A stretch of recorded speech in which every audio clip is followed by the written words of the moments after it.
नहीं नहीं, 150 सीटें भी इनकी नहीं आएंगी। पढ़ा लिखा आदमी है, बाल वाल ठीक से, मतलब हेयर कट बहुत बढ़िया है, बॉडी बनाता है, ठीक ठाक मतलब व्यक्ति है। सुनिएगा, apart from his Congress support he makes sense a lot of times.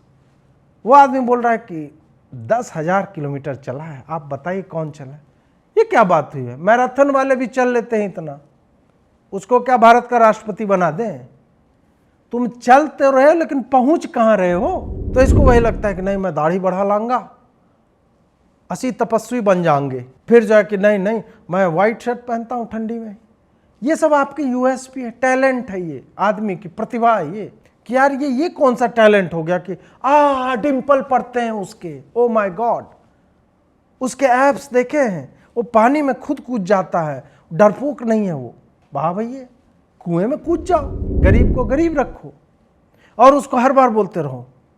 इस बार जो है हमने, देखिए दोस्तों, हमने इतने किसानों का ऋण माफ कर दिया। बाप की थाती थी तुम्हारी, फिक्स डिपॉजिट तोड़ करके ऋण माफ किया। किसका पैसा था वो? उसका ऋण माफ कर दिया। ये महालक्ष्मी योजना से 1 लाख रुपए प्रति वर्ष देंगे, कहां से लाओगे? उद्योग लगाए तुमने, उद्योग तो अडानी लगा रहा है। मैं कहूंगा हाँ 1 लाख इसको दे दो, गरीब है, हटा इनको, bloody peasant class, bloody poor people, destitutes, हट, 1 लाख रुपया लो, भागो यहां से।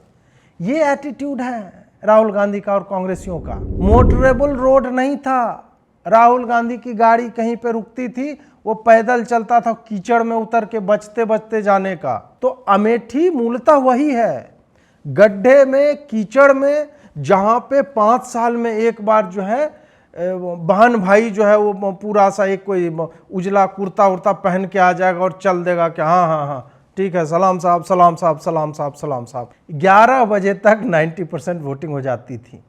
यही कारण है कि इनसे संबद्ध लोग आज ईवीएम और वीवीपैट के नाम पे 40 बार सुप्रीम कोर्ट और हाई कोर्ट जा चुके हैं। मुलायम सिंह यादव या अखिलेश को देख, कम से कम उसने अपने गांव का तो विकास किया ना यार। सैफई को जाकर के आप देखिए कि वो किस तरह की जगह है।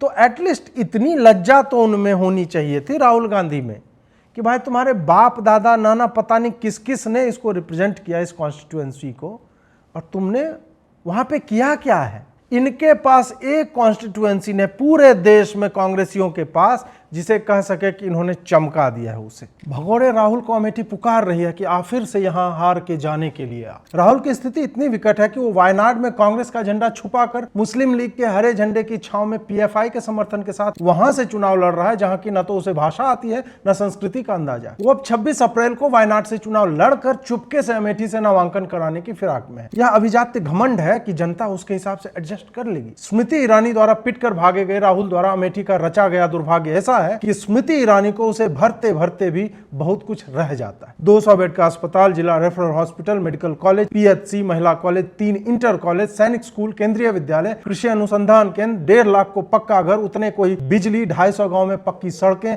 AK-203 की फैक्ट्री, 4.2 लाख टॉयलेट, 500 तालाब, एक्सप्रेसवे, बाईपास। ये सब मोदी और ईरानी को इसलिए कराना पड़ा क्योंकि तपस्वी राहुल की दाढ़ी कभी बढ़ी कभी कटी, सफेद टी शर्ट दिखा, उनके 8 बिस्किट वाले एब्स दिखे, पर वो अमेठी में कहीं नहीं दिखे। वही व्यक्तिगत और पारिवारिक आक्षेपों को झेलती एक नेत्री सतत प्रयास करती रही कि अमेठी वासियों का जीवन स्तर कैसे उठाया जाए, केंद्र की योजनाओं को अपने लोकसभा क्षेत्र में कैसे मोड़कर पहुंचाया जाए। कृषि, शिक्षा, चिकित्सा, आवास, रोजगार आदि हर आयाम पर स्मृति ईरानी का काम बोलता है। यही वह डर है जिससे कांग्रेस का युवराज भयाक्रांत होकर दक्षिण की ओर पलायन कर गया है। माता राज्यसभा भागी है, पुत्र मुस्लिम लीग की शरण में है और स्मृति ईरानी डटकर उस क्षेत्र को वह विकास दे रही है जो उसके हिस्से में 50 वर्ष पहले आ जाना चाहिए।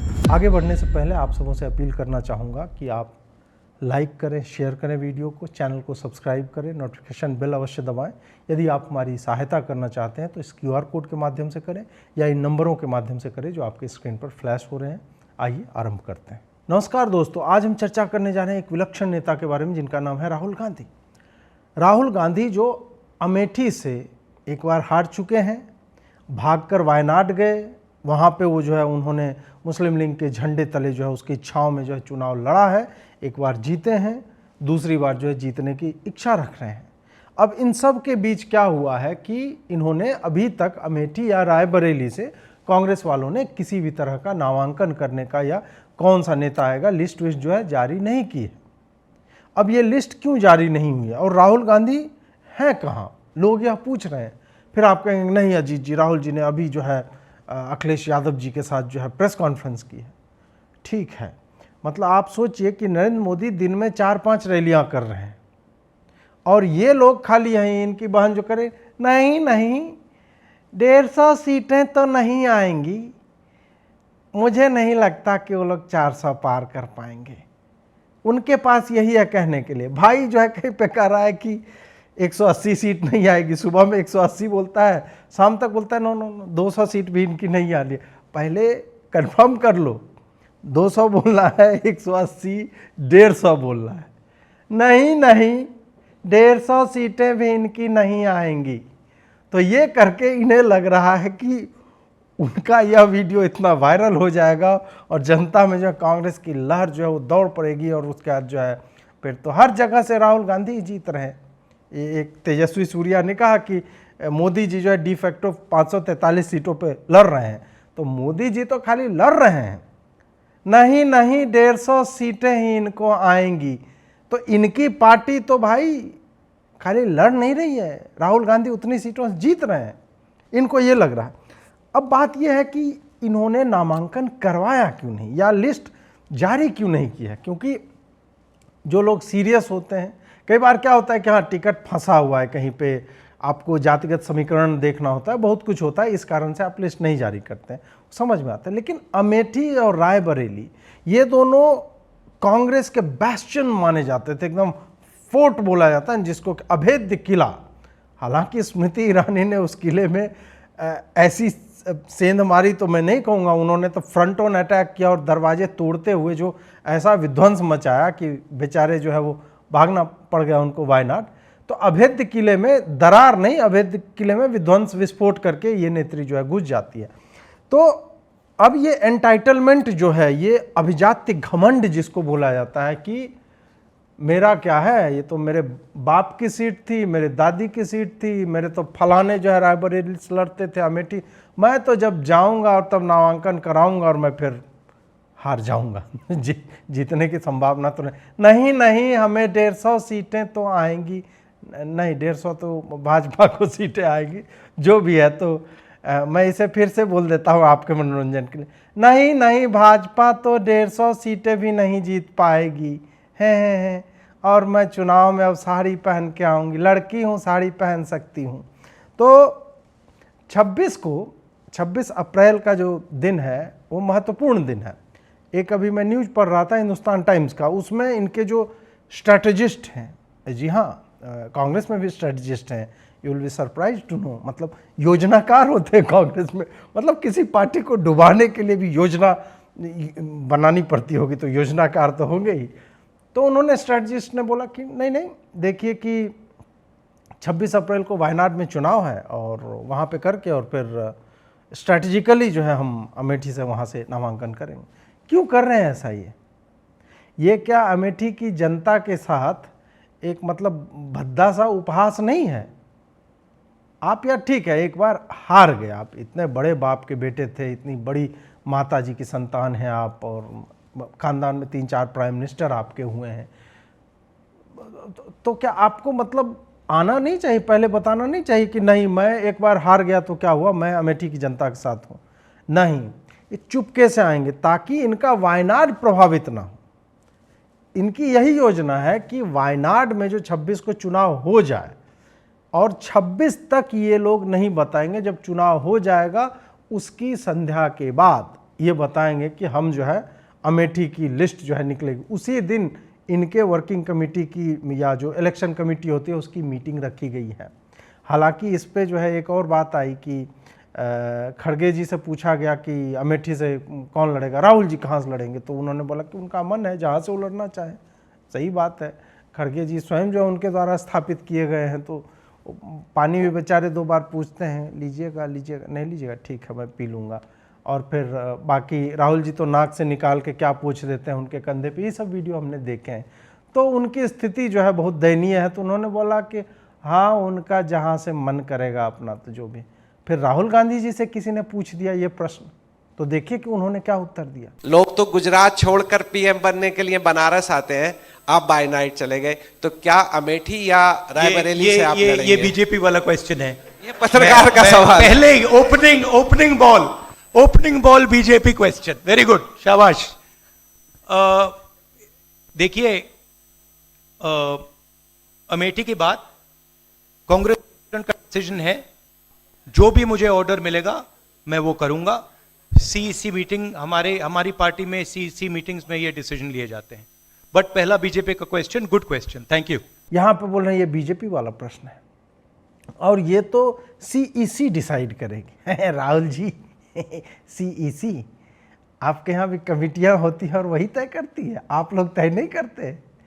गजब, ये कांग्रेस के बारे में नई नई जानकारी, मतलब हर दिन एक कॉमेडी शो जो है वो चलता रहता है, तो वो वहाँ से ये बच के निकल गए कि वो लोग तय करेंगे। अभी तक तय हो नहीं पाया है, पता नहीं कुछ ज्योतिष या कुछ इस तरह का कोई शास्त्र वास्त्र का कुछ लेना होगा तो उस कारण से कर रहे होंगे। अब एक बात जो है राहुल गांधी के संदर्भ में, ये तो वैसे तो है गठबंधन में वामपंथियों के, और वहाँ पे सुहासिनी अली थी संभवतः वहाँ की वामपंथी जो नेता है वो, उसने भी बोल दिया कि भाई तुम फांसीवाद से लड़ रहे हो, जाके बनारस से लड़ो मोदी जी सीधा, यहाँ पे क्या है, तुम हमारे गढ़ में आकर के क्यों डैमेज करना चाहते हो। तो राहुल जी की स्थिति जो है वायनाड में भी डवाडोल है और अमेठी में तो सुपड़ा इनका साफ हो ही चुका है। यहाँ पर ये इन्होंने क्या किया कि मुस्लिम लीग वालों ने कांग्रेस का झंडा तक दिखाने से मना कर, बोला कि नहीं हम समर्थन नहीं देंगे। तो इसलिए आप इनके कैंपेन में कांग्रेस का झंडा बहुत अधिक नहीं पाएंगे, नगण्य होगा। एक आध दो कहीं दिख गया हो गलती से तो ठीक है, जिनको जानकारी नहीं मिली हो, बट होगा नहीं। यह भी कहा जा रहा है कि पीएफआई जो अब डिफंक्ट है, बैंड है, तो उसका एसडीपी और ये सब है, इनका भी टैसिट सपोर्ट है इनको, वो लोग भी इनका समर्थन कर रहे हैं। वहाँ पे स्मृति ईरानी ने भी जाकर के बोला है, वहाँ पे इनके गढ़ में जाके, वायनाड में भी जाके उनको ललकारा है, वहाँ पर भी जाके भाजपा के जो कैंडिडेट है उनके साथ खड़े होकर के वहाँ पर भी है कि अगर भाई समर्थन ले लो तो बता दो ना, तुम्हारी माँ तो यार रो रही थी वो बाटला हाउस एनकाउंटर के बाद, ऐसा बताया गया कि उनकी आंखों में आंसू थे। इटली की 3-4 नदियाँ जो है इधर उधर से वो बह रही थी उनकी आंखों से। तो तुम्हें मतलब ये स्वीकारने में क्या जाता है कि बोलो, हाँ तुम बोलो खुल के कि हाँ भाई हम पीएफआई के साथ हैं। जब तुम सर्जिकल स्ट्राइक पे, एयर स्ट्राइक पे, अभी नक्सली वाला जो हुआ है, इन सब पे जब तुम्हें नक्सलियों के साथ सहानुभूति होती है, पाकिस्तानियों के साथ सहानुभूति होती है, अपनी सेना के ऊपर तुम्हें प्रश्न उठाना होता है, तो यार खुल के बोलने में क्या है कि हाँ हम एसडीपीआई समर्थन ले रहे हैं, हम पीएफआई वालों से समर्थन ले रहे हैं, और हाँ हम मुस्लिम लीग के झंडे के नीचे जो है आनंद से लड़ रहे हैं चुनाव। ये करने में क्या मतलब, बोल देना चाहिए यार। पहले माँ भागी रायबरेली से, माँ उनको लग गया कि इस बार जो है कुछ कांड हो जाएगा मेरे साथ, तो मैं जो है राज्यसभा चली जाती हूँ, और पता नहीं कांग्रेस वाले कुछ कह के आपको बहला देंगे कि नहीं नहीं उनकी हेल्थ। वाह भैया, हेल्थ मतलब राज्यसभा में ठीक हो जाएगा सांसद बनेगी, तो लोकसभा में सांसद बनेगी तो नहीं ठीक रहेगा। और ऐसा भी नहीं है कि लोकसभा चुनाव से पहले वो प्रचार नहीं करेगी, अभी ही वो रैली वैली में तो दिखी है हाल ही में। तो हेल्थ वेल्थ का तो बहाना मत ही दो, सीधा बोलो ना कि हाँ हम डरपोक हैं, कांग्रेस वाले डर गए, कांग्रेस वाले डर गए, तो यही है। और बेटा जो है वो डरपोक तो है, वो तो वायनाड से लड़ ही रहा है। तो मुझे लग रहा है कि इतना ज़्यादा डर, तो इसीलिए मुझे लगता है कि रवि जी बार बार कहते हैं कि डर का माहौल है। आप सोचिए कि अमेठी और रायबरेली से किसी ने सोचा था कि कांग्रेस के जो टॉप लीडर्स हैं दे विल अबैंडन देम, और वहाँ से ऐसे भागे हैं और ऐसे गायब हुए हैं गधे के सर पे जैसे सींग, वो एकदम होता ही नहीं है, उस तरह से भाग कर गए हैं। अब वायनाड जो है, आप सोचिए कि राहुल गांधी कहाँ पला बढ़ा है, उसको हिंदी ठीक से आती नहीं, अंग्रेजी आती है काम चलाऊ, इटालियन जानता है कि नहीं मुझे नहीं पता, लेकिन ये तीनों ही भाषाएं केरल में तो मुझे नहीं लगता है बोली जाती हैं। तो जहाँ की न तुम्हें भाषा पता है, न तौर तरीका, न संस्कृति वहाँ की तुम्हें समझ में आती है, वहाँ के लोगों को रिप्रेजेंट करना और क्या काम करवाया 5 वर्षों में तुमने वहां पे? ये बताना चाहिए राहुल गांधी को। वायनाड के लिए आपने क्या, मतलब वहाँ क्या नारियल के पेड़ आपने उगवाए, बागान लगवाए, क्या करवाया? केरल वेरल में जो एक्सप्रेसवे भी जा रही है वो भी नरेंद्र मोदी ने बनवाए हैं। तो ठीक है, आप भी ममता बनर्जी टाइप जो है, जो प्रधानमंत्री योजना है उसमें हटा के मुख्यमंत्री लिख दो तो वो बात अलग है, लेकिन काम तो तुमने, मतलब तुम्हारा ट्रैक रिकॉर्ड है ना।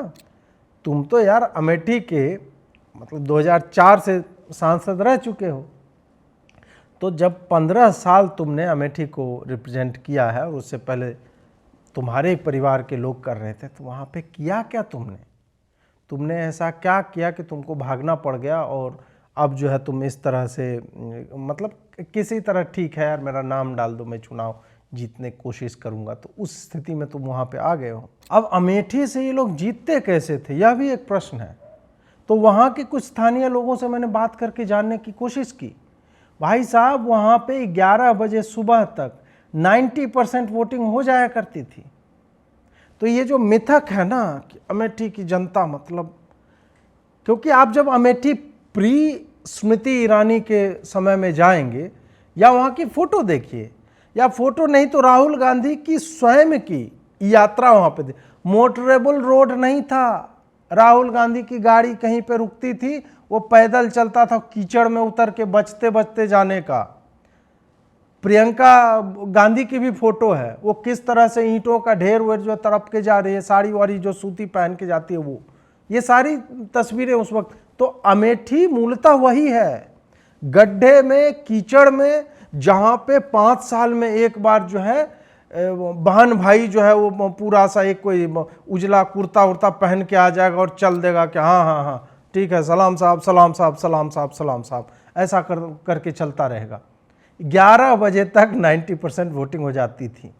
यही कारण है कि इनसे संबद्ध लोग आज ईवीएम और वीवीपैट के नाम पे 40 बार सुप्रीम कोर्ट और हाई कोर्ट जा चुके हैं कि भाई ईवीएम हटाओ। ईवीएम हटेगा तभी तो 90% वोटिंग जो है 11 बजे तक हो जाएगी और परचम जो है कांग्रेस का बुलंद रहेगा। ये है इनकी जीत का राज।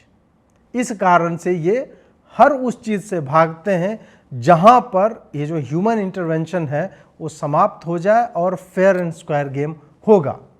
अब बात करते हैं कि स्मृति ईरानी फैक्टर जो है, मतलब ऑब्वियसली भगाया तो उसको स्मृति ईरानी नहीं, तो स्मृति ईरानी का फैक्टर क्यों वहां पे काम करता है? पहली चीज, पहली बार तो स्मृति जी हार गई, फर्स्ट टर्म में वो लड़ी एंड शी लॉस्ट। लेकिन हारने के बाद भी कमिटमेंट यही होता है कि जिस दिन हारी तुरंत उसके बाद से ही वो लग गई कि नहीं, मुझे जो है अगली बार भी इसी क्षेत्र को रिप्रेजेंट करना है और मैं उसके लिए, राज्यसभा की वो सदस्या थी, फिर भी वो लगी रही अमेठी के विकास के लिए। वहाँ पे किस तरह से मैं विजिबल हूँ, वहाँ की समस्याओं को समझूँ। वहाँ जो कीचड़ में सड़क थी या सड़क पे कीचड़ था वो पता नहीं चलता था, स्कूल नहीं थे, कॉलेज नहीं थे, चिकित्सा की कोई व्यवस्था नहीं थी, प्राइमरी हेल्थ सेंटर्स जो होते हैं पीएचसी डिलैपिडेटेड कंडीशन में थे, कृषकों के लिए कुछ नहीं था, किसी भी क्षेत्र में अमेठी कहीं पे भी नहीं था पूरे यूपी में, भारत में छोड़ ही दीजिए। आप सोचिए, आप मुलायम सिंह यादव या अखिलेश को देख, कम से कम उसने अपने गांव का तो विकास किया ना यार। सैफई को जाकर के आप देखिए कि वो किस तरह की जगह है। तो एटलीस्ट इतनी लज्जा तो उनमें होनी चाहिए थी, राहुल गांधी में, कि भाई तुम्हारे बाप दादा नाना पता नहीं किस किस ने इसको रिप्रेजेंट किया, इस कॉन्स्टिट्यूएंसी को, और तुमने वहां पे किया क्या है। इनके पास एक कॉन्स्टिट्यूएंसी ने पूरे देश में कांग्रेसियों के पास जिसे कह सके कि इन्होंने चमका दिया है उसे, कि ये मेरी फैमिली द्वारा रिप्रेजेंटेड है और यहां पे मैं इतना काम करूंगा कि ये मॉडल कॉन्स्टिट्यूएंसी होगा। नहीं था, इसलिए ये लोग डर डर के भाग भाग के इधर उधर जाके भटक रहे हैं। कोई राज्यसभा जा रहा है, कोई वायनाड जा रहा है। तो स्मृति ईरानी लगी रही, फिर उसके बाद 2019 का चुनाव होता है, वो जीतती हैं। और इन सब में जो डबल इंजन की सरकार कह लीजिए, या फिर एक डेडिकेशन होता है कि यदि मैं इस क्षेत्र को रिप्रेजेंट कर रही हूं तो मुझे इसके लिए काम भी करना चाहिए। तो एक तो आपने इंट्रो में सुन ही लिया कि क्या क्या काम हुए हैं, फिर भी मैं थोड़ा सा बताता हूं कि किस किस क्षेत्र में कार्य हुए हैं। अमेठी में लगभग 1.5 लाख लोगों को पक्का मकान दिया गया प्रधानमंत्री आवास योजना से। उतने ही लगभग लोगों के घर में पहली बार बिजली पहुंची है, बल्ब लगा है, प्रकाश हुआ है। स्कूल जो है अपग्रेड हुए हैं, वहां के क्लासरूम्स की स्थिति आप जाकर के पता कीजिए। महिलाओं के लिए कॉलेज खुला है, केंद्रीय विद्यालय वहां पे लाया गया है, सैनिक स्कूल खुला है। उसके बाद जो प्राइमरी स्कूल्स और ये सब होते हैं जो होने चाहिए एक लोकसभा क्षेत्र में और ढंग के होने चाहिए गांव में, उसका विकास उन्होंने किया। उसकी बिल्डिंगें जो है सर्व शिक्षा अभियान के माध्यम से बनी हैं।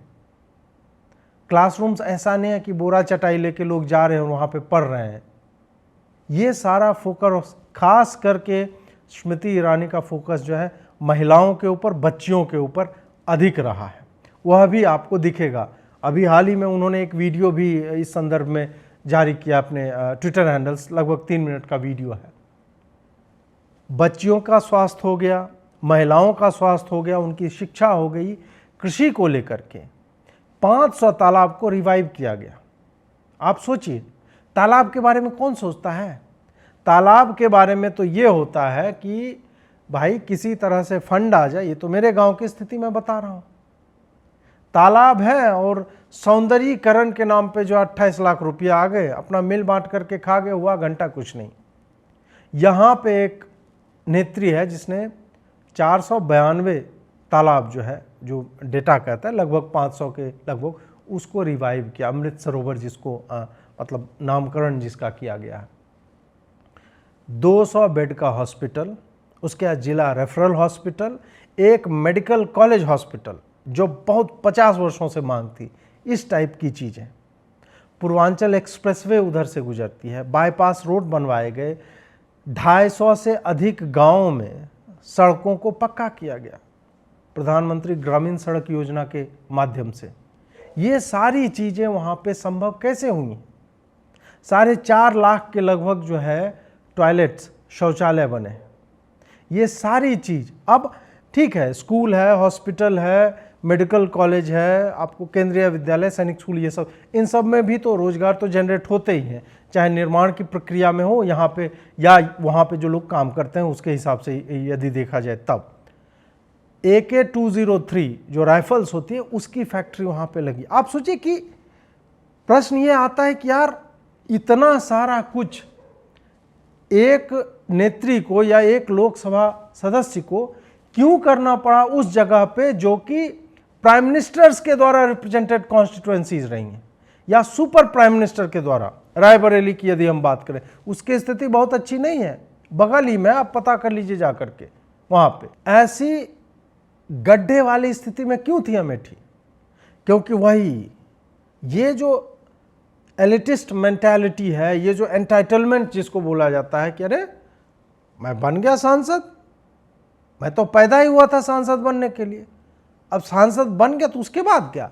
11 बजे तक में मैं सांसद बन जाता हूं वहां पे, उसके बाद अब काम धाम क्या होता है भाई? काम तो अपने पेस पे होता रहेगा। नेहरू जी का नाम लेंगे और पार उतर जाएंगे। वो हिंदुओं में है ना, बैतरनी पार करने के लिए गाय की जो है पूंछ पकड़ के जो है वो पार हो जाती, तो वो ये बैतरनी हो गए, बैतरनी की बचिया हो गए नेहरू जी, जिसकी पूंछ पकड़ के कांग्रेसी आज तक 75 साल बाद भी उसी की पूंछ पकड़ के जो है पार उतर जाना चाहता है। और वो ये नहीं जानता है कि बेचारी गाय जो है परेशान हो गई है, नेहरू नाम की गाय। उसके ब्लंडर्स तो बहुत, और नेहरू को गाय तो कहना मुझे लगता है गौ माता या बैल या सांड जो भी कहें तो उस प्रजाति का ही अपमान है, फिर भी मतलब उदाहरण के लिए चलिए सब चलता है। तो एक व्यक्ति का दोहन करते रहे, काम घंटा कुछ भी नहीं किया। इसलिए तुमने जो वो रिक्ति उत्पन्न की थी, तुमने जो ये वॉइड उत्पन्न किया था, उसको किसी को भरना पड़ा। और अभी भी ऐसा नहीं कि स्मृति ईरानी इज डन, नहीं, वो आज भी कह रहे हैं कि नहीं, अभी और काम करना बाकी है अपने कॉन्स्टिट्यूएंसी के लिए, और वो लगी हुई हैं उसी के लिए। अभी भी उन्होंने अपना घर वहीं पे बनवाया है। मैं बार बार जो बोल रहा हूं कि डेडिकेशन क्या होता है अपनी कॉन्स्टिट्यूएंसी के लिए, तो वो यही है। स्मृति ईरानी कहाँ से आती हैं? देश के एक अलग हिस्से से आती हैं, और वो अमेठी में अपना घर क्यों बनवाती हैं? कोई आवश्यकता नहीं थी। वो भी जैसे बाकी सांसद हैं कांग्रेस के, अपना चल रहा है काम, के सांसद बन ही गए, अब काम क्या करना भाई, वो भी ये कर सकती थी। और फिर आती, हो सकता है कि इस तरह की इलेक्शन मशीनरी लगती है और फिर जीत जाती हो, लेकिन नहीं। वही यही फर्क संभवतः इंडिया अलायंस या कांग्रेस और भाजपा या एनडीए में है कि एक काम करते करते थकता नहीं है, उसे लगता है कि नहीं अभी भी स्कोप है। रेलगाड़ी बनाई, वंदे भारत बना दिया, बोलता है नहीं बुलेट ट्रेन भी हम लाएंगे। सड़कें बनी गांव की, हाईवे बने 2+2 4 लेन के, अब बोले नहीं हम 6 लेन का बनाएंगे, 8 लेन का एक्सप्रेसवे बनाएंगे। हम इस पे मतलब ऐसा बना देंगे कि आप बिना रुके जो है लंबी दूरी जो है तय कर सकते हैं। इस तरह की व्यवस्थाएं की गई, और उसके बाद भी they are still looking ahead of it कि हम इलेक्ट्रॉनिक व्हीकल लाएंगे, उनके लिए चार्जिंग का इंफ्रास्ट्रक्चर क्रिएट करेंगे। 75 तरह की चीज़ें जो है वो करने के लिए ये लोग व्याकुल हैं कि समय मुझे मिले, हमें अवसर मिले, हम ऐसा करेंगे। और वहीं दूसरी तरफ के लोग, अरे हम तो सांसद बन गए, अब क्या 150 सीटें आ जाएंगी भाजपा को कुल मिला करके। ये इसी में अटके हुए हैं कि मेरा तो 40 पार है कि नहीं वो भी हम नहीं जानते, लेकिन भाजपा जो है 400 पार तो नहीं करेगी, 400 पार हम नहीं होने देंगे। और देख लीजिएगा भाजपा 399 भी लाएगी, ये लोग कहेंगे इन्होंने 400 पार कहा था, कहाँ हुआ 400 पार, नहीं हुआ ना जी। तो ये इनका एटीट्यूड है। राहुल गांधी न तो कभी जाता है न कभी गया, इसी कारण से अमेठी का यह हाल है। गर्त में था, इनका वसूल ही है, मतलब पूरे परिवार का है। गरीब को गरीब रखो और उसको हर बार बोलते रहो। इस बार जो है हमने, देखिए दोस्तों, हमने इतने किसानों का ऋण माफ कर दिया। बाप की थाती थी तुम्हारी फिक्स डिपॉजिट तोड़ करके ऋण माफ किया। किसका पैसा था वो, उसका ऋण माफ कर दिया। ये महालक्ष्मी योजना से 1 लाख रुपए प्रतिवर्ष देंगे, कहां से लाओगे? उद्योग लगाए तुमने, उद्योग तो अडानी लगा रहा है, तुम्हारे चीफ मिनिस्टर के साथ हाथ मिला मिला के उद्योग वो लगा रहा है। कहां से लाओगे पैसा 1 लाख रुपये, मतलब 16 करोड़ लोगों को देने के लिए? बताओ तो नहीं। ये जो टॉपअप स्कीम है ना इनकी, ये वही है कि तुम गरीब हो, मैं जो है दाता हूं तुम्हारा, मैं कहूँगा हाँ 1 लाख इसको दे दो, गरीब है, हटा इनको, bloody peasant class, bloody poor people, destitutes, हट, 1 लाख रुपया लो, भागो यहाँ से। ये एटीट्यूड है राहुल गांधी का और कांग्रेसियों का। और वहीं भाजपा बहुआयामी तरीके से पॉवर्टी को टारगेट करती है। इस पर मैंने एक सेपरेट वीडियो बनाया है, वो जाकर के आप देख सकते हैं कि गरीबी को राहुल गांधी कैसे देखता है और गरीबी को नरेंद्र मोदी कैसे देखते हैं। तो इनका वही है कि अमेठी को यदि तुम गड्ढे में नहीं रखोगे तो फिर अमेठी वालों को जा कहोगे क्या, किस बात के लिए वोट देंगे तुम्हें? विकास तो तुम करते नहीं हो। तो एब्सेंस ऑफ डेवलपमेंट ही इनका एजेंडा होता है कि अरे कर देंगे यार, क्या करना है यार, जी तो रहे ही हो, चल रहा है ना काम, नहीं पढ़ लिख पा रहे कोई नहीं, बगल में कहीं जाके पढ़ लो, प्राइवेट स्कूलों में चले जाओ, गांव का स्कूल क्यों सुधारना है? टैप ड्रिंकिंग वाटर पी क्या करोगे तुम? यहां पे मतलब आप सोचिए कि ड्रिंकिंग वाटर तक इनकी विजन में ही कहीं नहीं था कि टॉयलेट, ड्रिंकिंग वाटर, घर वर क्या होता है यार, अपना जी खा रहे हैं, हमें क्या, ये एटीट्यूड था। इस कारण से स्मृति ईरानी जो है यहाँ पे सफल होती हैं। और राहुल क्यों फेल करता है, हालांकि मैंने तो लिस्ट ही आपको गिना दी, फिर भी और भी कुछ बिंदु हैं, क्योंकि ये व्यक्ति जो है ना असफलता का पुतला है। हम लोग को एक मास्टर साहब हुआ करते थे, HSPD सर, वो जो है वो कहा करते थे, मतलब failures are pillars of success, बोले खाली पिलर ही बनाओगे रूप भी कभी आएगा। तो राहुल गांधी वही है, ये खाली पिलर बनाए जा रहा है फेलियर्स का, अब पिलर बोल रहा है कि नहीं। यही देखिए, संघियों को यही सब समझ में नहीं आता है। राहुल गांधी का क्या है, पिलर मैं इतना बना दूंगा ना, और चौकोर पिलर बनाए, गोल वाला नहीं, गैप हो जाएगा, पिलर ही इतना इकट्ठा करूंगा, छत अपने आप बन जाएंगे। रूम का क्या करना है, पिलर ही पिलर। तो वही है कि इनका वही है कि फेलियर्स को इतना ज़्यादा कर दो कि भाई रूम, स्कोप ऑफ इम्प्रूवमेंट के लिए रूम ही ना रहे, रूम फॉर इम्प्रूवमेंट जो होता है, रूम को गायब कर दो, failures are pillar of success, तो सक्सेस अपने आप हो जाएगा, इतना पिलर हम इकट्ठा कर लेंगे। तो राहुल गांधी के फेल करने का सबसे बड़ा कारण यह है कि जनता को मूर्ख मानता है। और दुर्भाग्य देखिए कि मैं फिर सोचने लगा, मैंने ये लिखा पॉइंट जब, फिर मैंने सोचा यार राहुल गांधी से अधिक मूर्ख कौन हो सकता है, मतलब राहुल गांधी जिसको मूर्ख समझता होगा। तो फिर लगा कि नहीं नहीं, जो मूर्ख है वो दूसरे को यदि मूर्ख समझ रहा है तो वो बुद्धिमान लोग होंगे, तो वो डबल नेगेटिव टाइप की चीज़ हो जाती है, तो उस हिसाब से चलते हैं। इसको लगता है कि यात्रा कर दूंगा, लेफ्ट टू राइट जाऊंगा, टॉप टू बॉटम जाऊंगा, उत्तर से दक्षिण, पूरब से पश्चिम, हो गया, यात्रा कर दी भाई, इतना कोई चला है। आप वो तहसीन पूना वाला है उसको सुनिए, मतलब लगता है पढ़ा लिखा आदमी है, पढ़ा लिखा आदमी है, बाल वाल ठीक से, मतलब हेयर कट बहुत बढ़िया है, बॉडी बनाता है, ठीक ठाक मतलब व्यक्ति है, सुनिएगा। Apart from his Congress support he makes sense a lot of times. वो आदमी बोल रहा है कि 10,000 किलोमीटर चला है, आप बताइए कौन चला, ये क्या बात हुई है, मैराथन वाले भी चल लेते हैं इतना, उसको क्या भारत का राष्ट्रपति बना दें। तुम चलते रहे लेकिन पहुंच कहां रहे हो।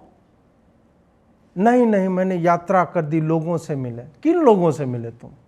रवीश कुमार से, रघुराम राजन से, फेल्ड एक्ट्रेसेस जो हैं जिनको कोई नहीं पूछता है, और वैसे यूट्यूबर से जो राहुल जी ऐसे करके चिल्लाती हैं। किससे मिले? जिन लोगों को तुम एक साथ एक रूम में बुला के बात कर सकते थे, उन लोगों से तुम जाकर के मिले हो। और मिलने का इम्पैक्ट क्या हुआ? जो 3 राज्य तुम नहीं हारते वो हार गए तुम। पहली बार भारत जोड़ो यात्रा जब हुई थी तो तुम गुजरात में, जहां इस चुनाव के पिछले वाले चुनाव में नेक टू नेक थी कांग्रेस, फर्स्ट फेज के बाद, सेकेंड फेज में नरेंद्र मोदी ने थोड़ा सा पुश किया तो फिर भाजपा जीती है। तो ये बेस नहीं तैयार कर रहा था 5 साल से, गुजरात में चुनाव हो रहे थे, ये आदमी भारत जोड़ो यात्रा कर रहा है। आप सोचिए, ये लीडर है, तो इसको वही लगता है कि नहीं मैं दाढ़ी बढ़ा लाऊंगा, असी तपस्वी बन जाएंगे। तो ये हो गया जी तपस्वी राहुल गांधी। अब पूरा चल रहा है कि पता नहीं कहाँ हिमालय से कौन सी जड़ी बूटी लेकर के ये आदमी आया है कि अब तो तपस्वी हो गया जी। फिर जाके नहीं नहीं मैं व्हाइट शर्ट पहनता हूँ ठंडी में। ये सब आपकी यूएसपी है, टैलेंट है, ये आदमी की प्रतिभा है ये, और जिसको मतलब आगे बढ़ाया जाता है। सोचिए सोचिए, मतलब आदमी निशब्द हो जाएगा। हम लोग इन सब बातों पे ठहर कर सोचते नहीं हैं कि यार ये कौन सा टैलेंट हो गया कि डिंपल पड़ते हैं उसके, ओ माय गॉड, उसके एप्स देखे हैं, वो पानी में खुद कूद जाता है, डरपोक नहीं है वो। वाह भैया, कुएं में कूद जाओ, पानी में कूद जाता, कुएं में कूद जाओ, देश का भला हो जाएगा। उसके बाद कोई निकाल ले उसको, ऐसा नहीं कि मतलब कुएं में छोड़ ही देना है, तैरना तो आता ही होगा, एप्स बनते हैं बेचारे के, तो निकल जाएगा। ये उनके टैलेंट है। तपस्वी बनूंगा, अडानी करूंगा, उसके बाद फिर मतलब बहुरूपिये जो होते हैं, बहुरूपियों का तो काम चलिए कोई ठीक ठाक होता है, ये तो क्या है पता नहीं। भारत जोड़ो यात्रा करवा ली, न्याय यात्रा करवा ली, और जिन लोगों ने इनके कटआउट्स लगाए, जिन लोगों को काम मिला था इनको ढोने का, उन ट्रक वालों को पैसा नहीं दिया, कटआउट वाले को पैसा नहीं दिया, अभी तक रो रहे बेचारे। मुझे भी लगता है कि उनके साथ ठीक ही हुआ है। जिन लोगों की कांग्रेस में आस्था है उनके साथ वो बिजनेस करना चाहते हैं। देख लो, यही होता है। अब कुली बन रहा है, किसान बन रहा है, मैकेनिक बना फिर रहा है, ट्रक ड्राइवर बन के, मतलब सब चीज़ राहुल जी जो समझ रहे हैं, और टोटल मिला के वही लोग, इतने ही लोग इसको वोट देंगे। हो सकता है उसमें वो लोग भी ना दे वोट। तो ये पूरा माहौल बना के इनको लगता है कि सोशल मीडिया पे लहरिया लूट लेना है और फिर तो असी जीत जाएंगे। तो वो इनकी चल रही है। और राज्यों में तो ऐसा नहीं दिखता है कि जीत पा रहे हैं बेचारे। भाई भाजपा को 150 से ज़्यादा सीटें तो आती मुझे नहीं दिखती, बस ये बोल दिए 150 से ज़्यादा सीट नहीं आ रही है भाजपा को। राष्ट्रीय सुरक्षा को लेकर के इनके आप देख लीजिए, उस पर मैं बहुत ज़्यादा इलेबोरेट नहीं करूँगा। सुप्रिया श्रीनाथ जी इनके लिए तो मतलब ऐसे ऐसे शब्द लिखते हैं, खूबसूरत व्यक्ति, सुंदर व्यक्तित्व, तो इस तरह का मतलब बताती हैं कि राहुल गांधी जी कितने महान हैं। उन्होंने नक्सलियों को लेकर के जो विचार रखे हैं वो भी सुना जाए। नहीं, मैं इस पे कोई राजनीति नहीं करना चाहती हूँ। मुझे लगता है इसकी बिल्कुल गहन जांच होनी चाहिए और उन सब लोग जो शहीद हुए, हमारे सुरक्षाकर्मी भी कुछ घायल हुए, उन सबको हमारी संवेदनाएं हैं और इसमें कोई राजनीति का सवाल ही नहीं है। इनको सहानुभूति हो रही है और बोल रहे हैं कि जांच वांच होना चाहिए। सोचिए आप, मतलब हमारे सुरक्षा बलों ने जो इनके कालखंड में और इनके बाद भी कभी 76, कभी 46, कभी 2 दर्जन, कभी 1 दर्जन ऐसे करके बलिदान हुए हैं नक्सलियों से लड़ते हुए, और ये जो है वही चल रहा है कि नहीं नहीं इसकी जांच होनी चाहिए। तो ये एक होता है ना कि थोड़ा सा मतलब आप रखते हो मोरालिटी आपके ऊपर, या देश प्रेम हो, या मास्क वास्क ओढ़ के रखते हो किसी तरह से, वो भी सब त्याग रखा है, सब एकदम आउट इन द ओपन है कि नहीं तो हमारा तो यही स्टाइल ही है। तो बात वही है कि तुम्हारा अगर यूएसपी तुम्हारी माँ है और डिम्पल्स हैं, फिर तो भैया मुझे लगता है कि भगवान ही मालिक है। एक नॉन सीरियस इंडिविजुअल, एक नॉन सीरियस लीडर, इंडिविजुअल तो नॉन सीरियस है ही, ये लीडर भी मतलब होता है ना कि आप कम से कम दिखाने के लिए भी आप सीरियस हो जाते हैं, तो इसमें वह कला भी नहीं है। और ये जो है मतलब इसी घमंड में कि ये तो मेरे बाप का राज चल रहा था, इसमें ये कहाँ से आ गया ये मोदी, ये ओबीसी कम्युनिटी का आदमी कैसे दत्तात्रेय कौल ब्राह्मण, कोट के ऊपर जनेऊ पहनने वाला और धोती पहनते पहनते लड़खड़ा जाने वाला, ऐसे विलक्षण हिंदू के उस पे जो ओबीसी वाला कैसे नीच आदमी, कैसे चाय वाला कैसे बैठ गया वहाँ पे। तो ये है उसकी अभिजात मानसिकता, और ये वो कारण है जिसके कारण यह व्यक्ति कभी भी आने वाले समय में 72 बार तो लॉन्च हो चुका है इंडिया टुडे के हिसाब से, और 50 चुनाव संभवतः इनके नेतृत्व में जो है कांग्रेस हारी है। जहाँ ये नहीं जाते हैं वहाँ मतलब जीत जाती है इनकी सरकार। आप सोचिए, इनकी पार्टी जहाँ ये आदमी नहीं जाता है कैंपेन करने, वहाँ जीत जाती है। ये इनका जलवा है राहुल गांधी का। तो कुल मिलाकर के ऐसे नॉन सीरियस क्लाउन टाइप के इंडिविजुअल को अमेठी की जनता इस बार मतलब वापस, और वायनाड वाले भी यदि मेरी भाषा समझते हैं या कोई ट्रांसलेट करके पहुंचा दे तो सही रहेगा कि ये जाएगा, ये अमेठी जा रहा है। ऐसा नहीं है कि तुमसे बहुत अधिक इनको, तुमसे कितना प्यार है दिल में उतर के देख लो, कुछ नहीं होने वाला भाई। ये तुम्हें लग रहा है कि ये तुम्हारे लिए कुछ करेगा, अभी तक तो 5 साल में तो कुछ किया नहीं। कुछ है मतलब कोई कैंपेन का वीडियो नहीं। राहुल जी ने क्या किया, मोहब्बत की दुकान, नफरत, आग लगी हुई है, युवाओं को ये दे देंगे वो कर देंगे। भाई दिया कितना, तुम्हारी कई राज्यों में सरकारें हैं, वहाँ पे जाकर के कुछ दे दो। कुछ नहीं इनके पास दिखाने के लिए, इसलिए ये मोहब्बत ने मोहब्बत को मोहब्बत से पुकारा है। यही इनका मतलब वो चल रहा है कि प्यार, इश्क और मोहब्बत, इस तरह की बातें करते रहो, लगे अरे बाप रे कितना मतलब गजब फिलॉसफर दार्शनिक वाली बातें ये कर रहा है। ये निपट मूर्ख, एकदम निरा मूर्ख। मूर्खों में जो मूर्ख एक सीधा होता है, एक शब्द च से है वो मैं बोलना नहीं चाहता हूँ, तो उस टाइप का व्यक्ति है ये। इसको तो वही है कि जनता जो है मुझे लगता है कि उत्तर देगी। फिलहाल अंत में मैं यही कहना चाहूँगा कि ऐसे एंटाइटल्ड ब्रैट्स जो होते हैं, जिनको लगता है कि वो खाली चले जाएंगे कहीं पे और जलवा जो है एकदम कायम हो जाएगा, तो ऐसे लोगों से हमें बचना चाहिए। ऐसे लोग जिस भी पार्टी का नेतृत्व कर रहे हैं उस पार्टी से भी आपको बचना चाहिए, और वैसे लोगों को चुनिए जिनके पास विकास कार्य को गिनाने के लिए, मतलब समय कम पड़ जाता हो उसके बाद भी वो क्लेम करते हो कि हमें अभी इस जगह को और भी विकसित बनाना है।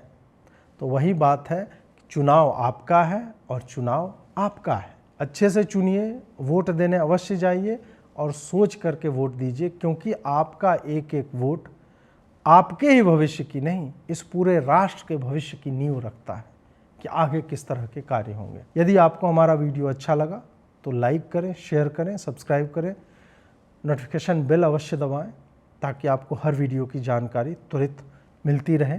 यदि आप हमारा सहयोग करना चाहते हैं तो इस QR कोड के माध्यम से कर सकते हैं, या इन नंबरों के माध्यम से आप गूगल पे, फ़ोनपे, पेटीएम, UPI, पेट्रियन या अन्य पेपाल के माध्यम से हमें सहयोग कर सकते हैं। जुड़ने के लिए बहुत बहुत आभार। नमस्कार।